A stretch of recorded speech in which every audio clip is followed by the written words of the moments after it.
Well, good day and welcome to you. It is September the 7th, and I hope you're having a great day wherever you happen to be.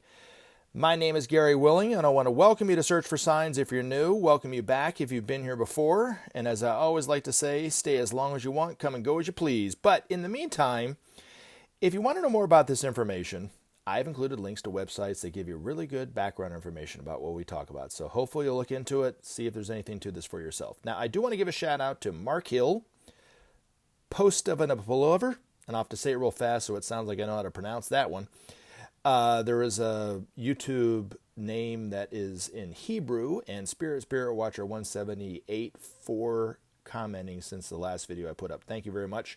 Now, in the case of the person whose name I can't pronounce because it's written in Hebrew, if you are going to comment, please comment about a video that you've at least listened to a little bit and gotten a gist about what I talk about. You don't have to listen to everything about it, but you know, when you just come off like left field into a comment.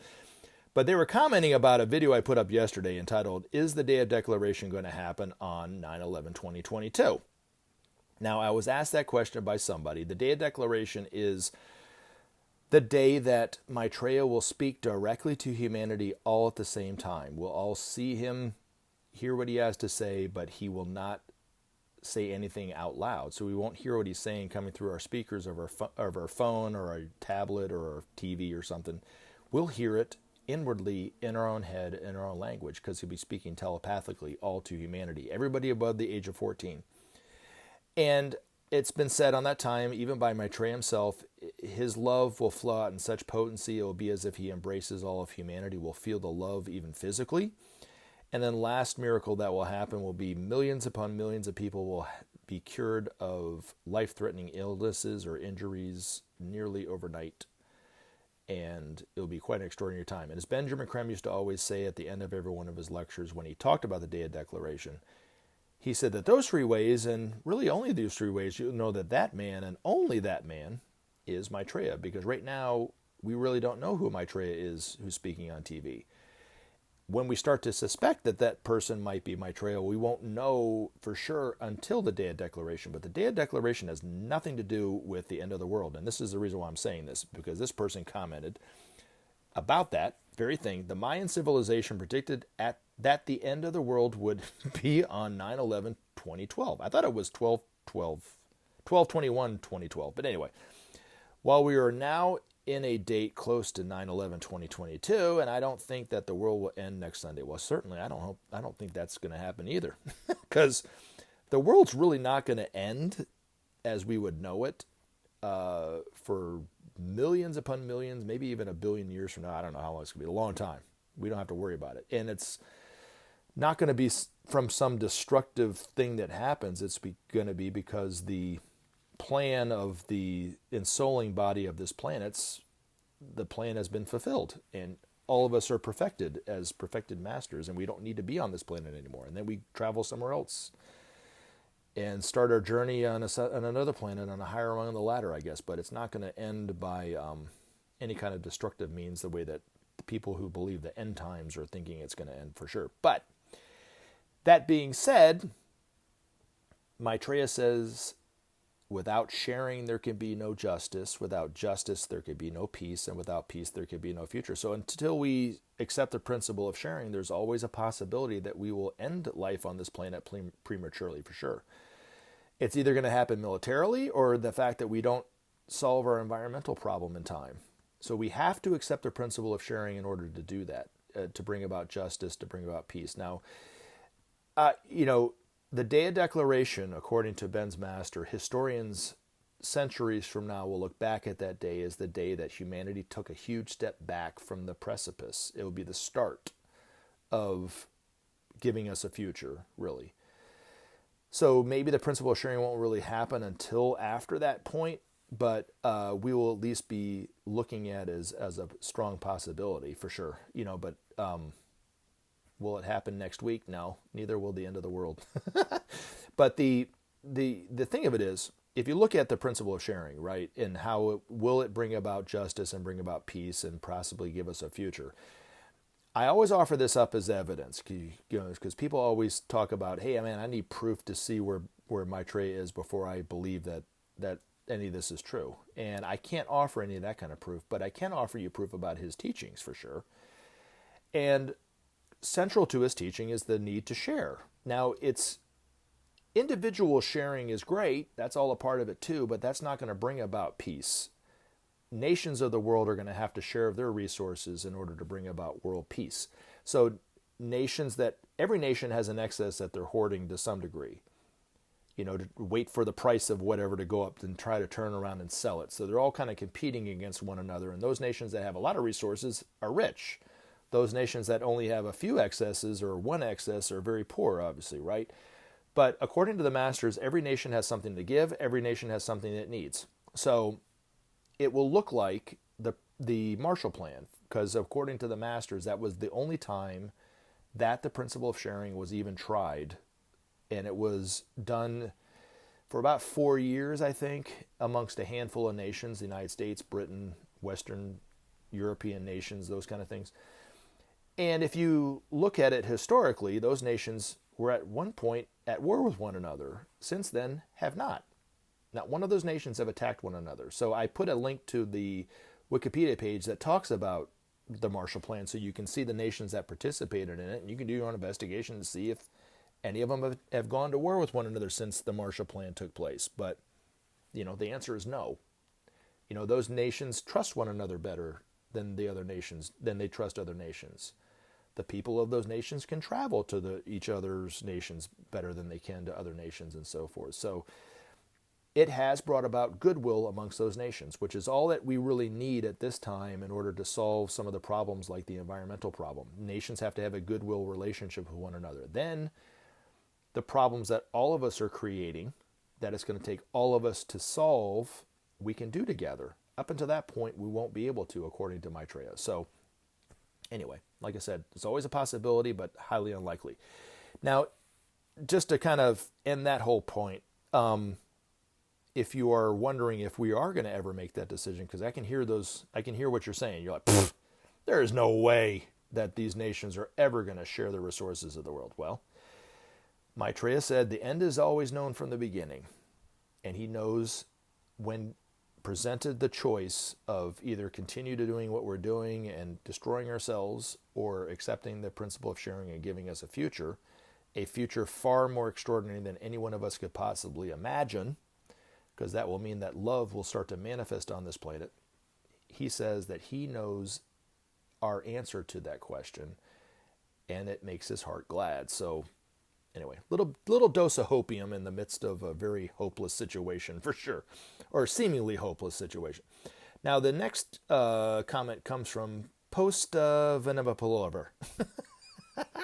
Like I said, I'm saying it real fast, so it sounds like I know how to pronounce it. About 10 years ago, I was talking to my mother on the phone about the meaning and significance of the Antakarana and meditation. As we were talking, she was making coffee in a coffee pot on the stove. As the coffee started brewing, to my mother's surprise, the coffee foam on the surface formed a perfect symbol of the Antakarana as depicted by Benjamin Creme. That's incredible. And printed on the book cover of Maitreya's Mission Volume 2. It all happened in a few seconds.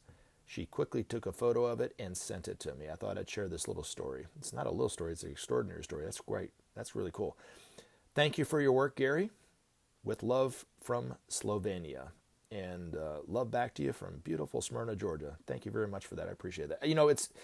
It's interesting. I was going to actually put a couple short videos up talking about 2 videos I saw on YouTube this week that may or may not have been a miracle. I don't know. I'm just going to pose it out there for for you to look at. But if you go to the Search for Signs Facebook page, I put the videos up there, or you can search for them yourself on YouTube. But the first one was a Catholic church, I'm assuming, had a life-size crucifix of Jesus, and they bring it out every year. It's usually put away, but they bring it out for this ceremony every year. And well, this year the head moved of it during the ceremony. Did the Master Jesus get it to move? I don't know. I'm just going to, you look at the video and you see if it was just the statue doing its thing, or if it was actual miracle or not. Because Unfortunately, I can't ask a master the way that Benjamin Creme would have asked his master in the same way, and then he could have gotten an answer for sure, certain of whether it was a miracle or not. The other one is a little bit more controversial, but it has to do with the attempted assassination attempt of the VP of Argentina, Cristina Fernandez de Kirchner, I think I'm pronouncing it right, where if you look at the video, she's shaking all these people's hands. She's got security all around them, and this guy sticks a gun right in her face, no more than just a few inches from her head, pulls the trigger, and nothing comes out.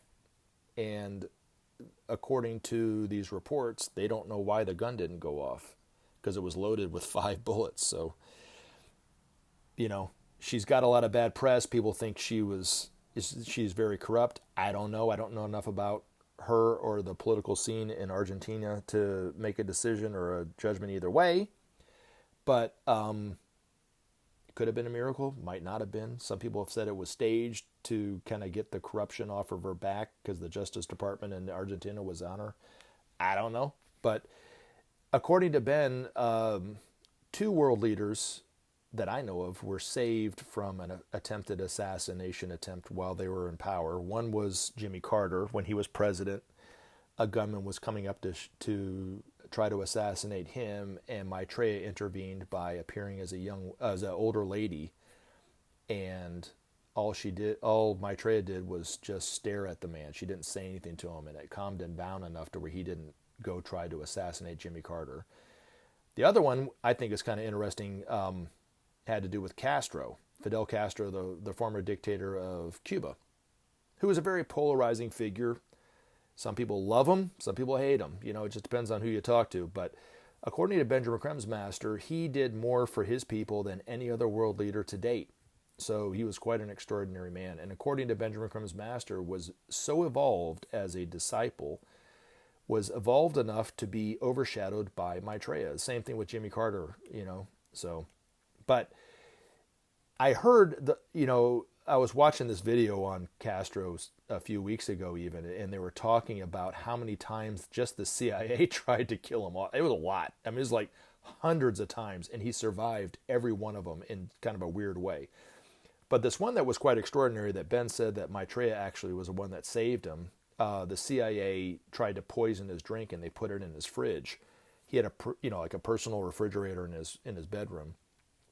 And the CIA operative put some poison in this drink, put it in the fridge. Well, Maitreya froze that drink solid, just that drink. Everything else in the refrigerator was cool, but not frozen. And so when they analyzed the drink, the Cubans analyzed the drink, it had poison in it. It's quite extraordinary stuff. But did he intervene and save this VP's life or not? I don't know. I'm just presenting it for you to look at and you consider. I'm not going to say either way. It's for each and every one of us to look at, but he's done it before. So anyway, now, so thank you for that, by the way. Now the next one comes from, I think it's Spirit Watcher 178 emailed me, and he asked me a question that I don't think anybody's ever asked. What was Benjamin Creme like?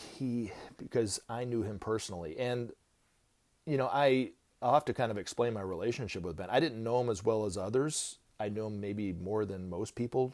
I had an opportunity to meet him in that way, but I saw and spent time with Benjamin Creme once a year on a weekend in San Francisco at a conference. There was about 100 people at the conference, maybe, plus or minus a few, but that was about it. And, you had to ask to go, and Ben would, either say yay or nay. And some people got a chance to go every year. Other ones didn't get a chance to go every year. I had a chance to go every year that I applied. So from 97 to 2010, I went every year to see him. And then there was a couple times in 98 and 99 when he was giving a talk here in Atlanta, and I was lucky enough to drive him around and spend some time with him that way. And that was quite extraordinary at the time too. But he was short. He was pretty short, guy. He was a tough cookie. I'll give him that much. He presented this information with absolute fearlessness, but also with love and compassion. And he took it on the chin and over the head every day of his life. But yet he got up every day because he knew this to be true, and he wasn't afraid to talk about it. That would be the best way to describe him. But He was funny. He had a wonderful sense of humor. His humor was very different than mine. I tried on many occasions to get him to laugh, and I think I got him to laugh one time. So he didn't really find me funny, but, hey, I find myself quite funny. But anyway, he was a wonderful painter, and that was what he did by profession. He never made a dime off of this work, so he did it all for his love of humanity, that he was giving the talks that he did and putting out this work in the way that he did and so forth. But quite an extraordinary painter. And if you look at his paintings, because one of them you can actually, like this last comment that I read about, the cover of his books, and the cover of every one of his books was one of his paintings, or a copy of one of his paintings. And the Antachrona, like this person was talking about, is one of them. But his paintings all had esoteric teaching meanings behind them. And if you look at his paintings, you might not like his painting, but you have to at least admit to yourself that he wasn't copying anybody. It was totally unique. And so even when he early on he was very influenced by the Cubist painters like Picasso, and you could see that coming out in his work. Once he took that step into painting like the way that he ended up painting, nobody else painted like him. Quite unique, but quite extraordinary in that regard. But the thing about Ben that I saw too was somebody who never stopped working.